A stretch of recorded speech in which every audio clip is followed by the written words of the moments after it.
Well, we celebrated Veterans Day earlier this week, and it carried a little extra significance for me than usual. Lost in the headlines of the election aftermath, tragedy in California, and so many other things was news that former Cowboys great Roger Staubach will receive the Presidential Medal of Freedom next week. For me, it was wonderful news because Staubach was a father figure and a mentor for me as a kid growing up in Corpus Christi. Though, of course, he didn't know it. You see, I was just 7 when my father, a pilot for the Navy's Blue Angels, was killed in an air show in Canada. In the wake of that, my school teacher mother became a single parent, raising 2 headstrong youngsters. Now, I'm not saying that Corpus Christi was exactly the mean streets of the Bronx, but for a young man trying to find his way in the world, there were forks in the road here and there.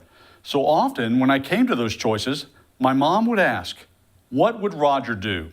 As in, Roger Staubach, also a Navy man who just happened to be quarterback of the team that owned my heart. He was Captain America, an athlete of rare class and distinction, unafraid to profess his faith. My mother knew there was no one better to serve as an example for her skinny, aimless young son.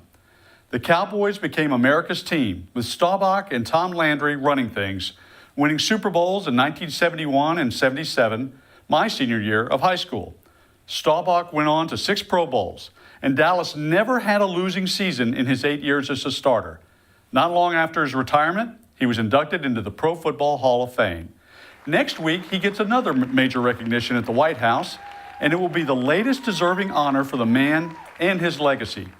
But Staubach's legacy resonates here in San Antonio in a different way, because even today, I often find myself staring down a tough choice, and my mother's voice will ask the question, what would Roger do?